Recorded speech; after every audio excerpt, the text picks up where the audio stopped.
ನಮಸ್ಕಾರ, ನಾನು ಶಿಲ್ಪಾ. ಮನೆ ಪಾಕಕ್ಕೆ ಮತ್ತೊಮ್ಮೆ ಸ್ವಾಗತ. ನಮ್ಮ ಇವತ್ತಿನ ರೆಸಿಪಿ ಮ್ಯಾಂಗೋ ಶೀರಾ ಅಥವಾ ಮ್ಯಾಂಗೋ ಕೇಸರಾಯಿ.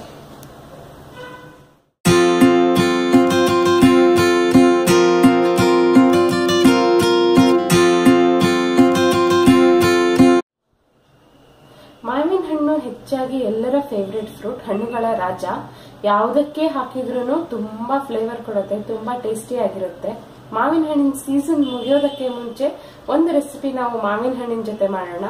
ತುಂಬಾ ಈಸಿ ರೆಸಿಪಿ. ನಾವು ನಾರ್ಮಲ್ ಆಗಿ ಹೇಗೆ ರವೆ ಶೀರಾ ಮಾಡ್ತೀವೋ ಅದರಲ್ಲಿ ಮಾವಿನ ಹಣ್ಣನ್ನು ಉಪಯೋಗಿಸ್ಕೊಂಡು ಇವತ್ತು ಮಾಡೋಣ. ಹೇಗೆ ಮಾಡೋದು ಅನ್ನೋದನ್ನ ನೋಡೋಣ.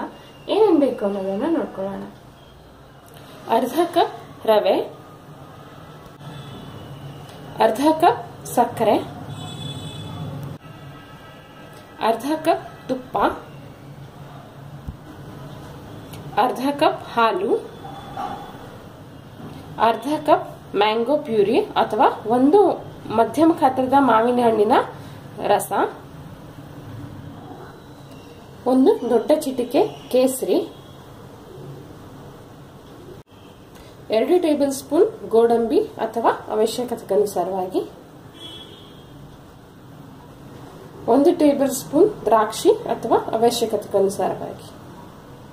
ಮೊದಲಿಗೆ ನಾವು 1 ಟೀ ಸ್ಪೂನ್ ನಷ್ಟು, ಅಂದಾಜು 1 ಟೀ ಸ್ಪೂನ್ ನಷ್ಟು ತುಪ್ಪ ಹಾಕಿ ಇದನ್ನ ನಾವು ಫ್ರೈ ಮಾಡಿ ಇಟ್ಕೊಳ್ಳೋಣ. ಗೋಡಂಬಿ ಸ್ವಲ್ಪ ಕೆಂಪಾದ್ಮೇಲೆ ದ್ರಾಕ್ಷಿ ಹಾಕೋಣ.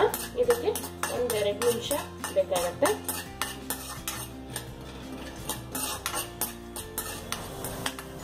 ಈಗ ಗೋಡಂಬಿ ನಸುಗೆಂಪು ಬಣ್ಣಕ್ಕೆ ಬಂದಿದೆ. ಈಗ ನಾವು ಇದಕ್ಕೆ ದ್ರಾಕ್ಷಿ ಹಾಕೊಳ್ಳೋಣ. ದ್ರಾಕ್ಷಿ ಉಬ್ಬುತ್ತೆ.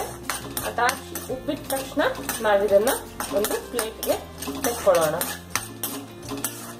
ಈಗ ದ್ರಾಕ್ಷಿ ಉಬ್ಬಿದೆ, ನಾವಿದನ್ನ ಒಂದು ಪ್ಲೇಟ್ಗೆ ತೆಕ್ಕೊಳ್ಳೋಣ. ಈಗ ನೆಕ್ಸ್ಟ್ ಒಂದು ಪಾತ್ರೆಗೆ ನಾವು ಅರ್ಧ ಕಪ್ ಹಾಲು, ಅದರ ಜೊತೆಗೆ ಅರ್ಧ ಕಪ್ನಷ್ಟು ನೀರು,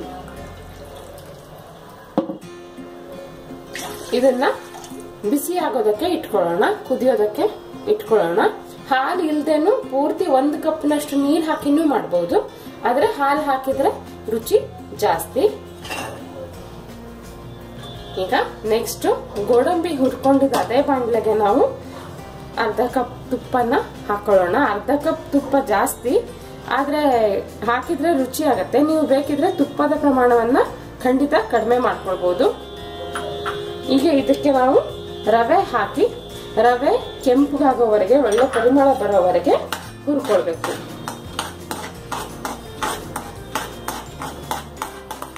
ಈಗ ರವೆ ನಸುಗೆಂಪು ಬಣ್ಣಕ್ಕೆ ಬಂದಿವೆ. ತುಪ್ಪ ಈ ರೀತಿ ಸಪರೇಟ್ ಆಗಿ ಮೇಲ್ಗಡೆ ತೇಲ್ಕೊಂಡು ಬರುತ್ತೆ, ಆವಾಗ ರವೆ ಹುರಿದಿದೆ ಅಂತ ಅರ್ಥ.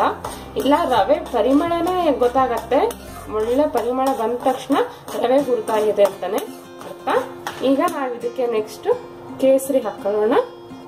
ಕೇಸರಿ ಹಾಕಿ ಒಂದ್ಸಲ ಸರಿಯಾಗಿ ಮಿಕ್ಸ್ ಮಾಡಿಕೊಂಡು ನಂತರ ನಾವು ಇದಕ್ಕೆ ಮ್ಯಾಂಗೋ ಪಲ್ಪ್ ಅನ್ನ ಹಾಕೊಳ್ಳೋಣ. ಈಗ ಮ್ಯಾಂಗೋ ಪಲ್ಪ್ ರವೆ ಜೊತೆ ಸರಿಯಾಗಿ ಮಿಕ್ಸ್ ಆದ್ಮೇಲೆ ನಾವಿದಕ್ಕೆ ಬಿಸಿ ಮಾಡಿ ಇಟ್ಕೊಂಡಿರೋ ಹಾಲು ಮತ್ತು ನೀರಿನ ಮಿಶ್ರಣವನ್ನ ಹಾಕೊಳ್ಳೋಣ. ಈಗ ಇದನ್ನ ಸಣ್ಣ ಉರಿಯಲ್ಲಿ ರವೆ ಬೇಯೋವರೆಗೆ ಮುಚ್ಚಿ ಇಡಬೇಕು.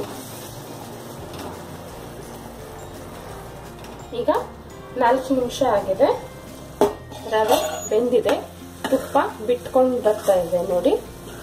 ಈಗ ನಾವಿದಕ್ಕೆ ಡ್ರೈ ಫ್ರೂಟ್ಸ್ ಹಾಗೂ ಸಕ್ಕರೆಯನ್ನ ಹಾಕೊಳ್ಳೋಣ. ಸಕ್ಕರೆ ಕರಗಿ ಇದು ನೀರಾಗತ್ತೆ.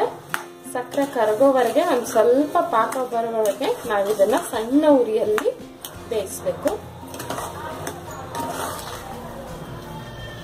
ಈಗ ನೋಡಿ 1 ನಿಮಿಷದಲ್ಲಿ ಸಕ್ಕರೆ ಕರಗಿ ಇದು ಸ್ವಲ್ಪ ನೀರಾಗಿದೆ, ಸ್ವಲ್ಪ ಲಿಕ್ವಿಡ್ ಫಾರ್ಮಿಗೆ ಬಂದಿದೆ. ಈಗ ಇದನ್ನ ನಾವು 1-2 ನಿಮಿಷ ಇದೇ ರೀತಿ ಸಣ್ಣ ಉರಿಯಲ್ಲಿ ಬೇಯಿಸ್ಬೇಕು. ಆಗ ಸಕ್ಕರೆ ಸ್ವಲ್ಪ ಪಾಕ ಬಂದು ಇದು ಸ್ವಲ್ಪ ಗಟ್ಟಿ ಆಗತ್ತೆ, ಸರಿ ಆಗತ್ತೆ. 2 ನಿಮಿಷ ಆಗಿದೆ ನೋಡಿ.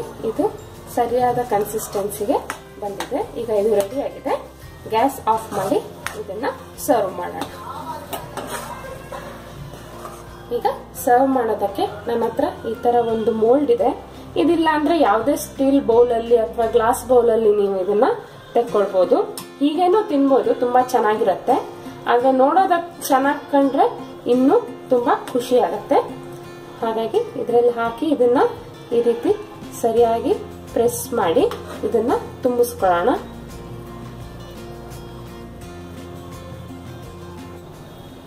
ಈಗ ಇದನ್ನ ನಾವು ಈ ಪ್ಲೇಟ್ ಮೇಲೆ ಈ ರೀತಿ ಹಾಕಿದ್ರೆ ಈ ರೀತಿ ಚೆನ್ನಾಗಿರೋ ಒಂದು ಮೋಲ್ಡ್ ನಿಮಗೆ ಸಿಗುತ್ತೆ.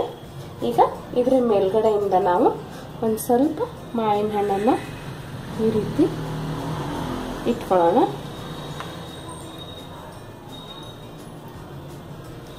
ಹಾಗೇನೆ ಒಂದೊಂದು ಸ್ವಲ್ಪ ಮಾವಿನ ಹಣ್ಣನ್ನು ನೀವು ಈ ರೀತಿ ಇಲ್ಲಿ ಸೈಡಲ್ಲಿ ಹಾಕ್ಕೊಳ್ಬೋದು.